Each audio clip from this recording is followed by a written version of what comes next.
نسبت سے متعلق بات چیت کرتے ہیں تو رمضان کے مہینے میں جو تاریخی واقعات ہوئے ہیں وہ آپ کے گوش گزار کریں گے، اور تاریخ کو بیان کرنے کا مقصد یہ ہوتا ہے کہ انسان تاریخ سے عبرت حاصل کرے، سبق حاصل کرے اور اپنے لیے مشعل راہ بنائے اس کو۔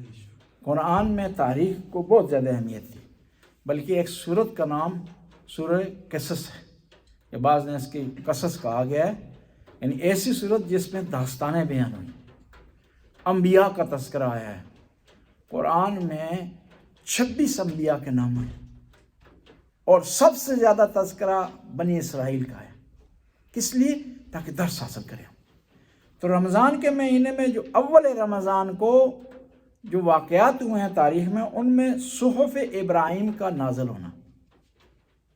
تمام انبیاء کو خدا نے کتابیں دی ہیں، اپنی ضرورت کے مطابق،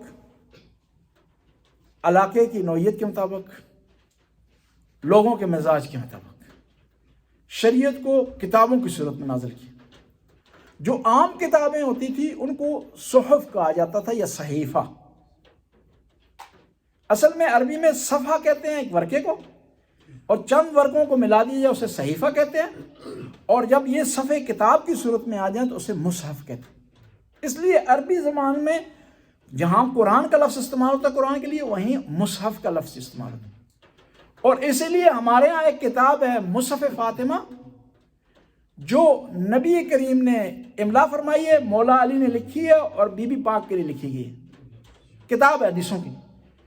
اور اس حدیثوں کی کتاب کو بعض اوقات ہمارے برادران اہل سنت شک شبہ کی نگاہ سے دیکھتے ہیں اور یہ سمجھتے ہیں کہ یہ ہمارا قرآن ہے، کیونکہ نام اس کا مصحف ہے، مصحف فاطمہ، حالانکہ وہ کتاب ہے۔ مصحف کا معنی ہے کتاب، یعنی ایسی کتاب جس میں صفحے جمع کیے گئے، جو ایک جلد کی صورت میں آ گئی، 2 جلدوں کے درمیان میں آ گئی۔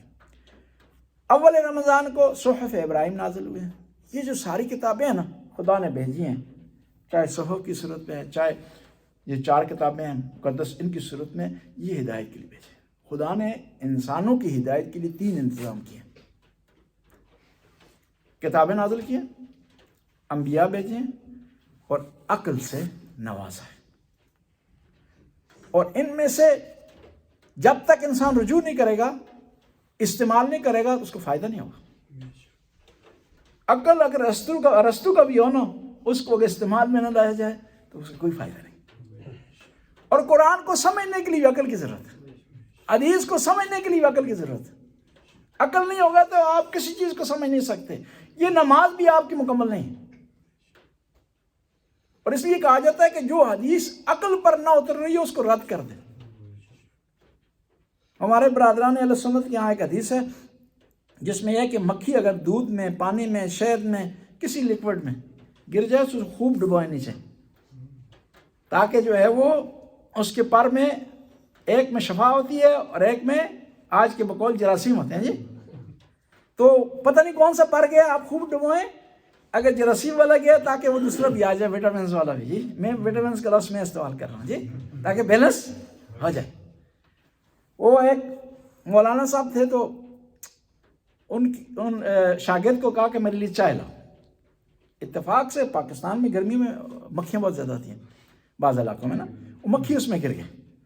وہ شاگرد جو ہے اس چائے کو مکھی کی سمیت لے آیا، بلکہ ڈبو کر لے آیا۔ جی لایا تو استاد نے کہا یہ کیا ہے؟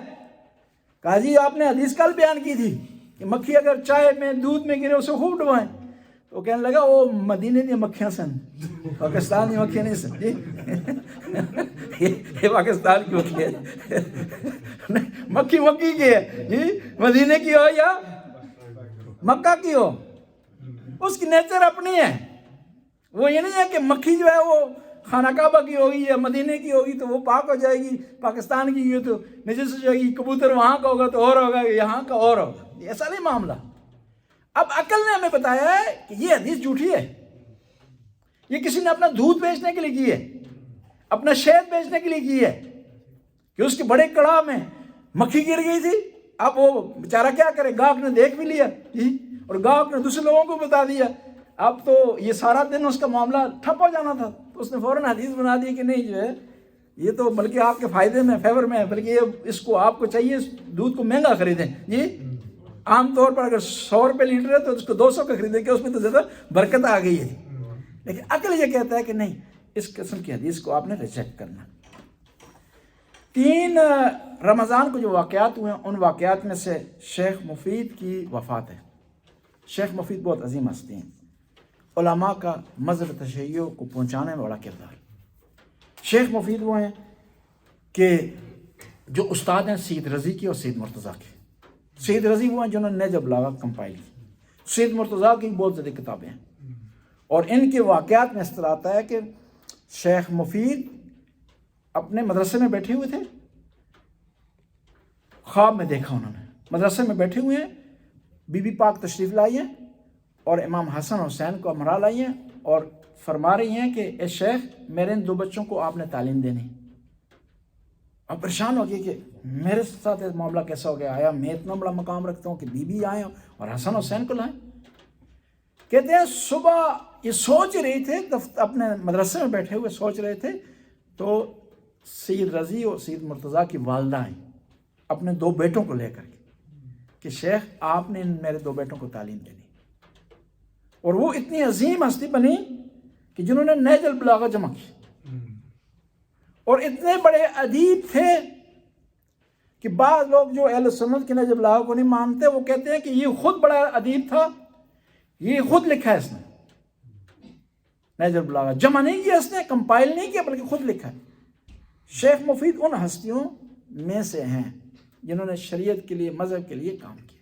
یہ دین، یہ مذہب، یہ شریعت ہمارے پاس فقہی احکام، یہ احادیث جو پہنچی ہیں علماء نے ان کے لیے بڑی تگودو کوشش کی ہے، مصیبتیں بھی جھیلی ہیں، برداشت کی ہیں، کیونکہ شیعہ ہونے کے جرم میں سختی بھی ان پر رہی ہے، اور اتنی علماء پر سختی رہی ہے کہ ہمارے مذہب میں شہادت کا مرتبہ پانے والے جو علماء ہیں جن پر سختی ہوئی ہے ان میں شہید اول ہیں، شہید ثانی ہیں، شہید ثالث ہیں، باقر صدر ہیں، قاضی نور اللہ شستری ہیں جو لاہور کے قاضی تھے.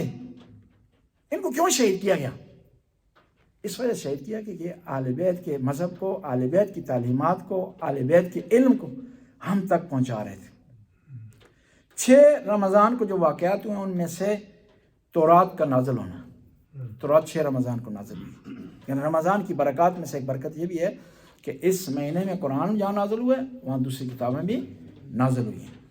اور 6 رمضان کو مامون نے امام رضا کے نام کا سکہ جو ہے وہ رائج کیا ہے. اس نے امام کو زبردستی ولیات بنایا. پھر اٹریکشن بنانے کے لیے، شیعوں کو اپنی طرف اٹریکٹ کرنے کے لیے اس نے امام کے نام کا سکہ جاری کیا، جو ابھی بھی اس کا ماڈل جب آپ مشہد میں جاتے ہیں امام رضا علیہ السلام کے حرم میں تو وہاں اس کا ماڈل بعض زائرین کو دیا جاتا ہے.